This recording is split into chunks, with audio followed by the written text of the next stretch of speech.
Good afternoon. You're watching Up to Data, a news retail chat show in which we discuss all things technology, digital transformation, and of course data. And today we are with the CEO of Sixtree.com, Dharman Ved. Thanks so much for joining us. Thank you.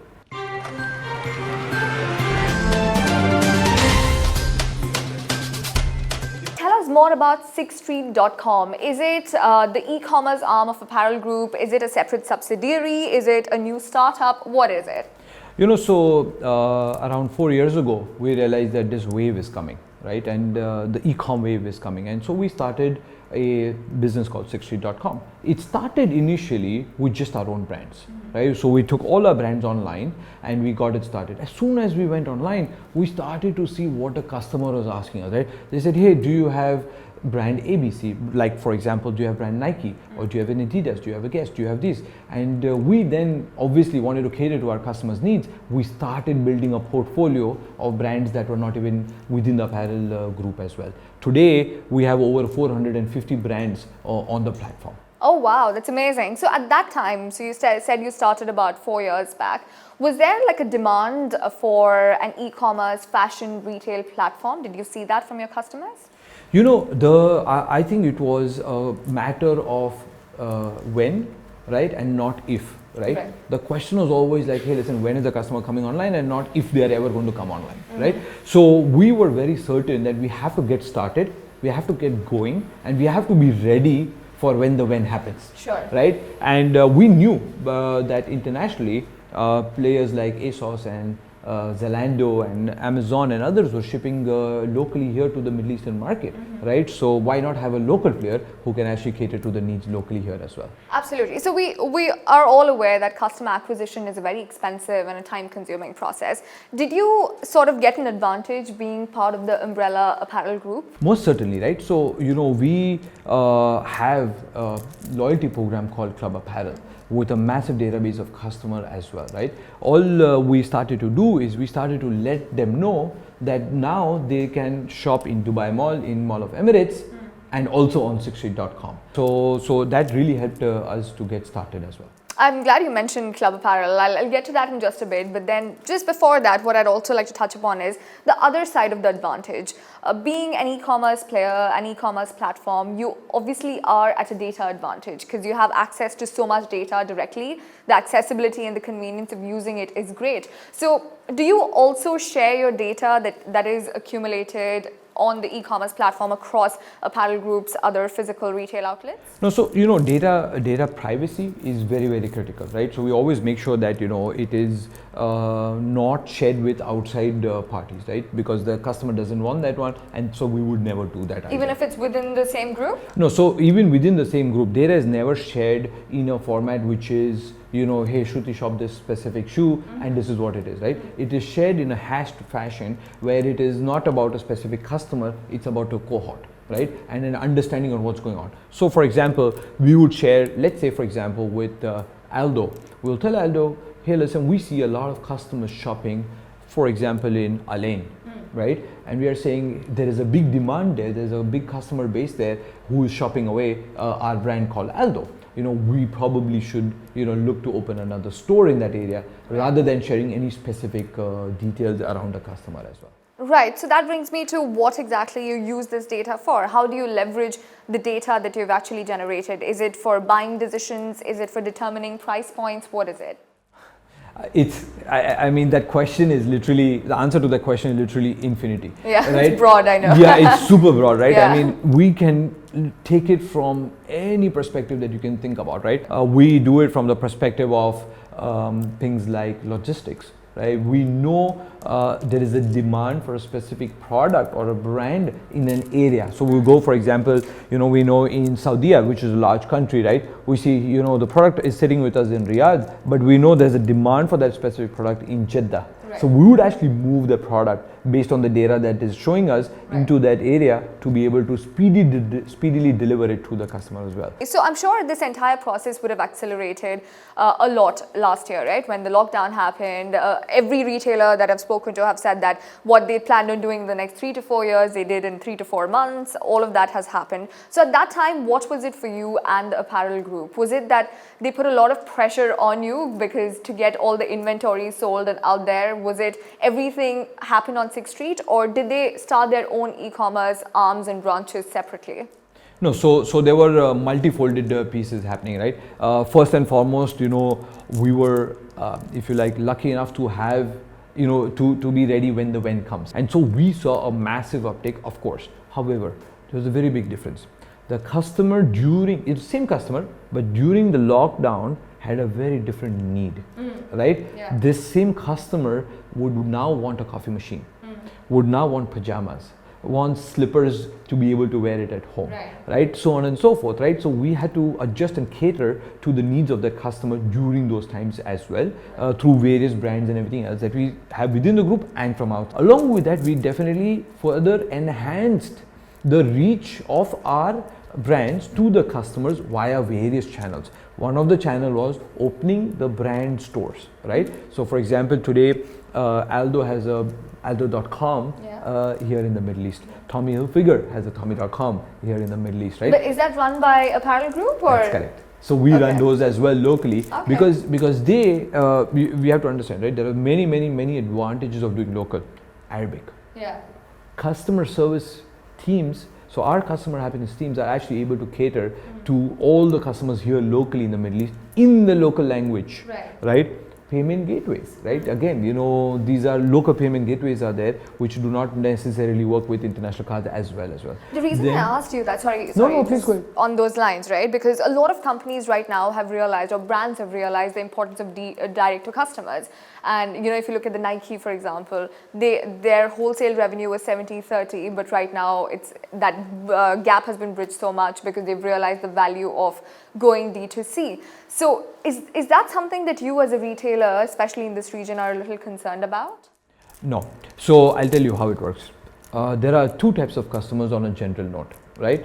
There is a customer who says, who wakes up in the morning and says, I'm looking for a white polo t-shirt. That's it, right? They go on that customer will go on a multi-branded website like 6street.com and they will search for a white polo t-shirt. They will find 50 different options for different brands, different price points, different styles, materials, so on and so forth, and they will end up picking a specific product that they like from there onwards. There is customer number 2 who wakes up in the morning and says, I want to buy a white Tommy polo t-shirt, right? Now they are a specific customer who likes the Tommy experience as well, and so when they go on that website further, they will continue to receive the Tommy experience just like how they would in their stores as well. And so they may even end up going there. They may still come to 6th Street as well. They may browse and still end up buying the Tommy white polo t-shirt, but there is a specific need for both those types of customers, and I think both of them exists, and that's why there is a demand on both the sides, right? One is a multi-branded environment and one is a mono-branded environment, giving its unique branded experience only. Sure. Then speaking of experience, at this time and at this point in time, we've seen that there's customer expectation and then there's customer experience, and there still seems to be an imbalance between the two, where customers are still expecting, but they don't know what they're expecting. They know the expectations aren't being reached. And then experiences that all the retailers are trying to provide is catered to that. But then this side of things, it's changing and wavering, and it's also very fickle. And on the other side, there's the Gen Z and the Gen Z population who know exactly what they want. They're more aware, they're more conscious. So how do you cater and bridge this gap between customer expectation versus experience, especially online? Listen, let's begin with the age-old conversation, which is customer is always right, and customer is king, right? So whatever the demand of the customer is, we adjust and manage around that one. Now what happens is the why you mentioning the expectation versus the experience is what's happening is there is a constant upgrade in the expectation, right? And that's happening because some are able to provide a better experience, right? So the expectation experience has now become expectation, right? So for example, you know, when we were delivering the products to the customers or showing, you know, the huge, like the widest array of shoes that is possible to view online, the customer's experience has been built, has now become the expectation. Yeah. Right? So the expectation keeps going up, and we have to keep upgrading ourselves to make sure that we match that with the customers. Sure. Just going back to the lockdown conversation, right? Of course, there was this entire push and acceleration towards digital and e-commerce, and you've just explained that to us. Were there also additional investments made into technology at that time? I know there was a cash crunch and economies were suffering, etc. But then there was also on the other side a lot of expenditure on digital capabilities and technologies. Like for example, Shalhoub Group, they shut down 60 stores so they could reallocate those resources to the 3 e-commerce sites. Was there something like that done with apparel as well? See, most certainly we had to look at it from various perspectives, right? And each of them are taken in its individual strides rather than saying, hey, one from the other only, right? So when we looked at the group level, of course there were stores or brands that did not make sense at that moment of time, and hence some of them were even shut as well. Yeah. From the e-commerce side or the digital transformation side, if you like, it was very clear that this is not the future. This is the present.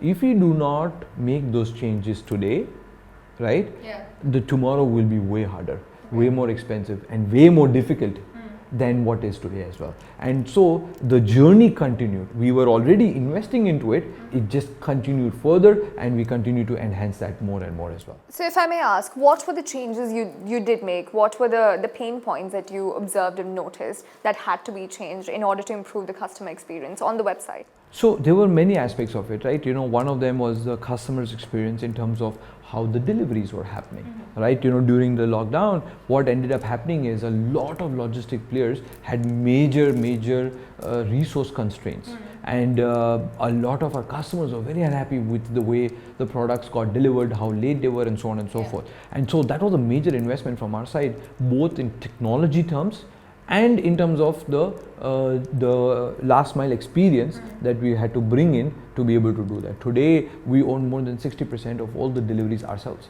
right? Because we are like, hey, we are able to give so much better an experience to the customer, you know, than us relying on somebody else to take over the last part of the last mile of the business from us. And there's also a trend of stores becoming fulfillment centers. Is that something that you know, before we even started, we were very clear. We are a omni-channel marketplace. That means day one of our life, we were connected into stores, and we were doing shipping from stores. We do click and collect into the stores. We even offer returns into the store. So we've been omni-channel first, day one. Yeah, I'm glad you mentioned it, because a lot of the conversations we've had about omni-channel, right? And then we ask people to explain omni-channel, and all they say is they give the definition for multi-channel, and there's this whole interchangeability there, where, you know, if you're on most platforms, and then over the time we've realized that omni-channel is basically about being where the customer wants you to be. At that, absolutely. So in a lot of cases, the customer wants you to be on WhatsApp. They want a simpler channel, a simpler means. And are you also addressing that? Absolutely. So what we realize is that our customer wants to be able to speak to us on a 24-hour basis, right? And our centers are open at the moment 12 hours a day. When we went ahead and brought in WhatsApp, WhatsApp chats and WhatsApp bots, right, to be able to respond to the customers for most of the questions that they have directly on WhatsApp itself. You know, today if a customer is asking us a question, we know what they ask us, right? Data tells us that this is the number 1, number 2, number 3, number 4 question that a customer will ask us, and we know that already, and we have already integrated that into our WhatsApp bots, so that when the customer comes to us, it's able to respond to it on an instant basis, on a 24-hour basis as well. Not only that, we actually took WhatsApp to further have a communication with our customers, even to do the sales as well, right? So we are building on that front. It has to be there. This is the new normal. Unfortunately, that's not a oh my God. this thing, right? Please don't say it. but this is the reality, right? You know, people are everywhere, and we have to be where the customer is. Great. So I think you've answered my omni-channel, multi-channel question really well. Coming back to investments in technology and also what your customers want, buy now, pay later is getting very, very prominent. And we're also, as customers, getting spoilt because a lot of companies are giving us that option. I'd read somewhere that you had partnered with Tabby at some point. Is that really happening? Is that something that customers from this region can expect from a brand like Sixth Street and Apparel?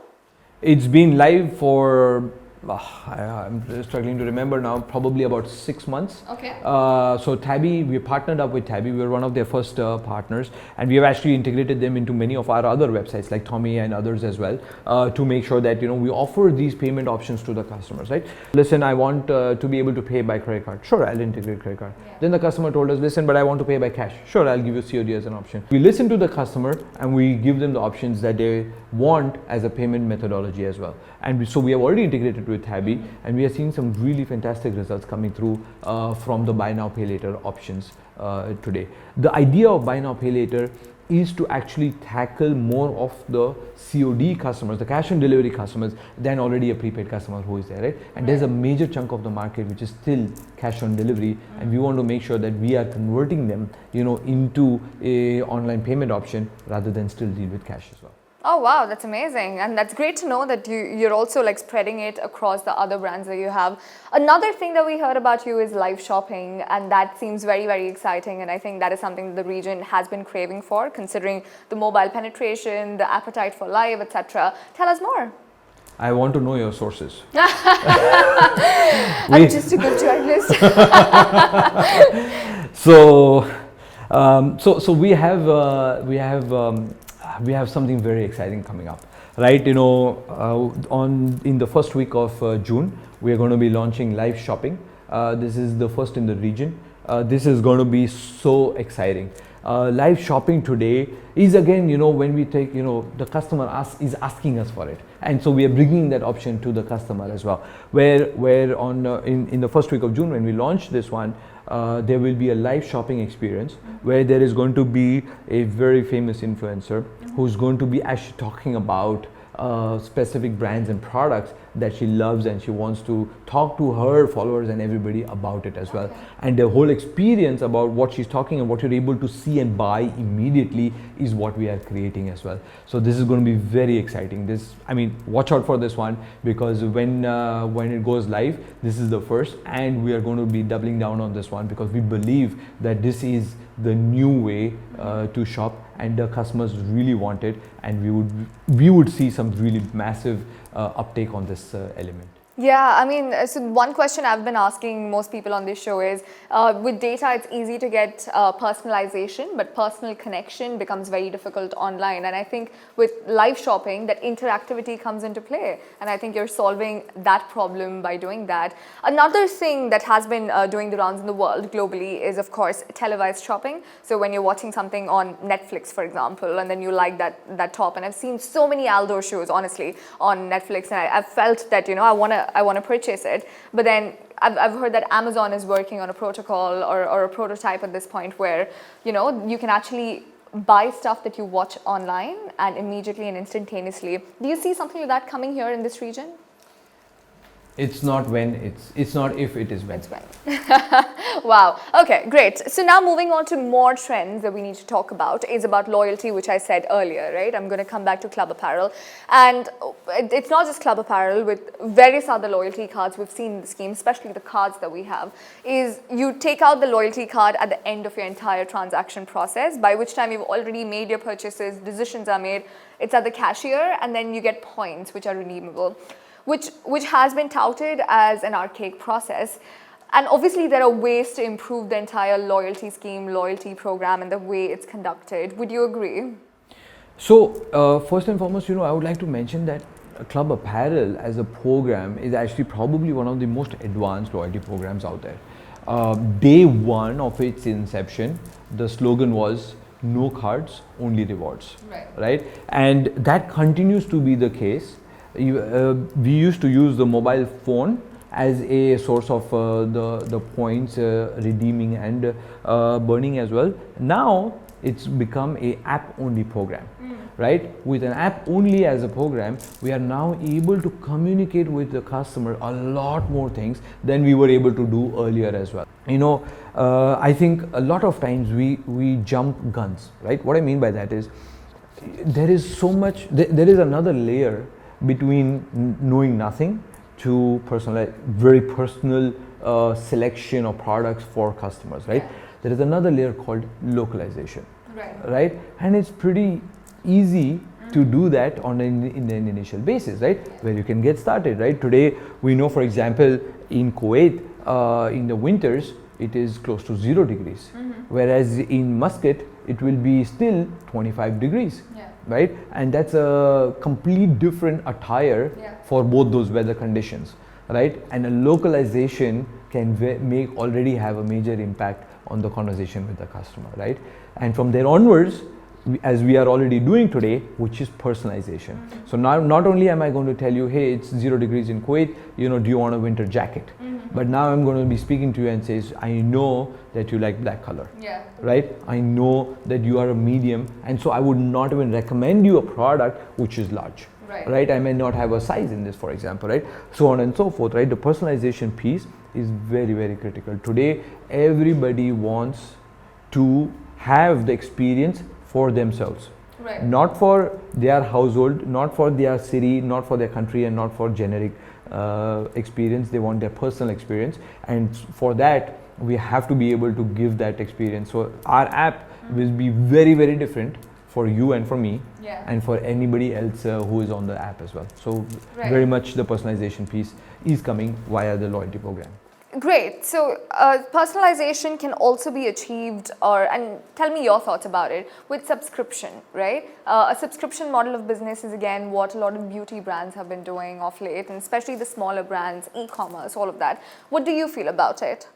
A subscription, you mean sending products regularly Yeah, to the customer? Correct. Yeah. On a subscription model, there are good and bad.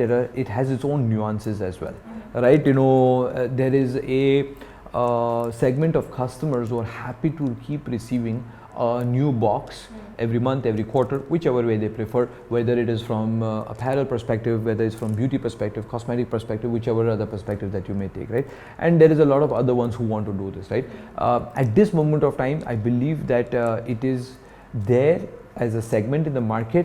We haven't yet fully explored it in the Middle East. It has done really well in countries like America, but they want to feel in control and they want to choose what they are getting rather than being given something that is being sent to them. So Yeah, no, I just wanted to figure out if you think, considering the demographic of this region, if that's the future of how loyalty is going to perhaps work. I don't think this is going to become a mainstream, if you like, right? Or it's going to be the norm, right? Or it's going to be the only way to do loyalty. Let's talk about the parts then, the demographics that you cater to. Obviously, customer behavior and shopping experiences are so different for Gen X, Y, and Z. And have you noticed it? And are you also tailoring your offerings and services to the different generations, subconsciously or consciously? Today there are, we can say the various gens which are there, but we have to remember that there is just two types of customers, right? Customer number one, who were born when mobile phones did not exist, and customer number two, who were born when mobile phones already existed. Yeah. What we have to offer is something that both are able to use within the platform and make it so easy and convenient on both segments to be able to use and experience the app with that, right? When we look at each of the customers, what will happen is the native one will be able to experience the app a lot deeper, right? Yeah. So we see that, we can see the difference in behavior within the app. And then there is the non-native speakers, or the ones who are born without mobile phones in their hand, will have a different type of usage and experience on their hand. That's where the personalization also comes in to say. So considering what you have to offer is purely online with sixthstreet.com, do you say that the digital incumbents wouldn't be your target audience as much as the digital natives? See, we are not purely online. We are an omni-channel, right? So there is a pure play players who are online only, but we have always been an omni-channel player. That means we have always been working with our stores. We have always been connected into the physical world. And me myself as a background, we come from the physical world, and we as a business come from the physical world as well, right? So for us, it's never been a one or the other experience. For us, it's always been a merged experience for the customer.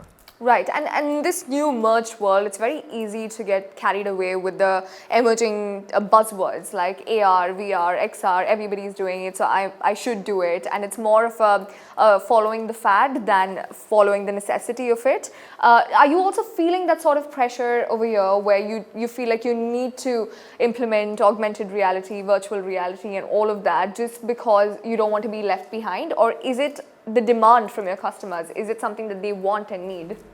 So, so from technology perspective, right?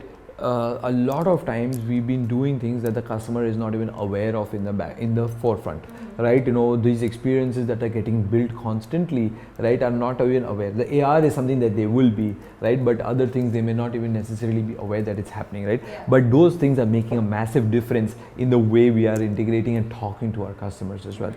When we talk about a specific experience or a technology like AR, I think AR is important to do, but we need to be sure on how we implement it, right? Yeah. Both AR and VR actually still very much in the nascency stages, right? Yeah. We are doing various collaborations at this moment of time, and we may be introducing something towards the end of the year as well around this aspect, but this is more around, you know, trying to engage with a customer than create a shopping experience, right? Currently this is more from the engagement perspective. Right, okay. So speaking of collaborations though, Apparel Group is one of those groups that have done a lot of collaborations with influencers, and we've seen that over and over.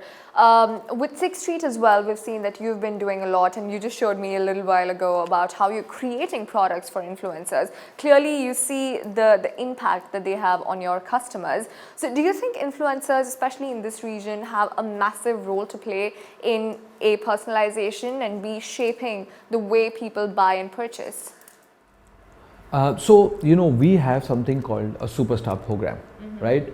In our program, we get entrepreneurs, we make influencers into entrepreneurs, right? And we have over 350 of them already on our platform today, and there is going to be probably about 1,000 before the end of the year as well. We collaborate with influencers who we believe, right, are right for our customer base as well, right? So we actually collaborating with influencers, you know, who have that genuine following, who have that who have the followers who really want to look, feel and talk like they are celebrities as well, right? So when we have that conversation with them, I'll give you an example. Not only do we do the collaboration with them, we actually build private labels with them as well, right? And we actually get products made specifically for them, for their followers, which they know exactly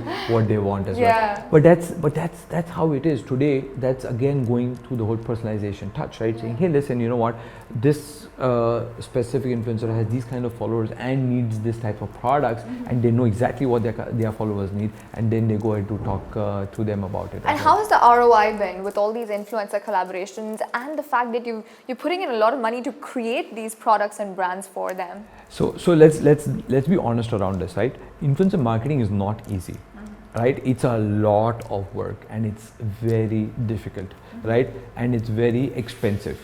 There is a ton of trial and error which is happening before we do. So this has become a standard operating process in our business, and a whole team just dedicated towards this side of the business as well. Sure, but there's also like an authenticity and a loyalty problem, and loyalty in this case would be, would the influencers be loyal to you? Like if they are promoting your brand today and then they go and promote a brand which has a completely different value, ethos, etc. And then on the other hand, there's also like the metrics of it, right? Like how do you measure what the kind of return is? You're not really looking for sales, but you're looking for engagement. How do you get that? You know, there is I mean, it's a democratic world, right? You know, where most influencers today actually are not are working with multiple brands, right? And that's why it's very important for us to choose the right ones to work with as well, right? We need to be associated with the right type of influencers who then support the right type of brands as well. We actually have these conversations with them and understand from them who they are, right? And if they are somebody who we believe is against how we want to work, right, or not in line with how we do our business, then we do not collaborate with them for that, right? However, you know, mostly when we see this side, right, you know, it's a patience game, it's a trial game, it's a lot of testing game, right? And there's a constant follow-up and a requirement on that side to be able to make this a success. It's not easy and it's expensive. I'm sure it's not, I'm sure. Last question, I know I've taken too much of your time today, but then before we leave, it's about competition versus collaboration, and I really hope it's not a massive topic, but then in terms of competition, again, in the online space, there are way too many fashion retailers. There are also now offline retailers that are competing with online retailers with their new e-commerce arms, etc. At this point, what would you say is SixStreet.com's USP? Why should somebody come to SixStreet.com or buy from SixStreet.com today? You know, so SixStreet.com, so there's two different questions. I'll answer the first one, which is why SixStreet.com. SixStreet.com is the largest omni-channel marketplace in the region. We are the largest footwear collection in the region, so we are the absolute leaders when it comes to footwear in this region. Nobody has a larger selection than we do. We also have a massive conversation from authenticity perspective. We collaborate with the brands, and you can go to the stores to do an exchange or a refund. Unfortunately, we are seeing a lot of them where the authenticity of the brands is questionable from some of the other platforms. Because we are omni-channel, you can go to the stores, and that shows that there is a 100% authentic products as well. We also have a superstar program where we actually have many over 350 of them influencers talking about, you know, the products they love, the brands that they love, right? And these things are very critical, right? Because it's not saying, hey, listen, I have an Aldo shoe. Here you're saying, hey, when I go for dinner, this is how I like to dress up, right? So they're talking about their dress, they're talking about their shoes, they're talking about their bags, they're talking about all the things together rather than just saying, here is a shoe, do you want it, right? And that's where the difference is. Today, the customer is not just looking for a product. They're looking for an experience. And that's exactly what you get on our site as well. Even we go into further subcategorizations. Today, running as a category is a very large category in the market. If you wanted to buy a running shoe, on most websites you can go and say, hey, listen, running shoes, and you can get a big list of shoes. But when you come to us, we will ask you, hey, are you a new runner? Are you a 5K runner? Are you a half marathoner, full marathoner? And there are different shoes for each one of you, right? Because they have a different experience when you are running, and so we want to make sure that we are giving you the right product and giving you the experience of the product just like how you would have in your stores, rather than, you know, it being another place where you say, I have a product, do you want it? And that clearly comes from expertise, right? The fact that you're able to provide all of these niche categories within running, it comes from the field and expertise that you have as a brand. You know, absolutely, right? So we believe that, you know, we have, if you like a flywheel, right? And everything connects into each other, right? You know, we have our superstar program where there are runners who then give us authentic conversations saying, guys, when I went running with this specific shoe, this is how I felt. This is authentic feedback from a real runner who is coming out there and saying, hey, listen, you know what, this is how we do running, and this is the type of shoe I wore, and this is the experience I had on it. Now the consumers can view all that information and then decide educatedly saying which is a real product that I wanted to buy, rather than just on the color or the design or the shape or anything else that they like, or the brand that they liked, you know, when trying to select as well. Right. I know I said it was the last question, but one last question. So what is it, from the data you've gathered, what is the one thing that your customers that you have wouldn't buy from you? No, not really. We truly believe that, you know, customers are looking for experience than a product.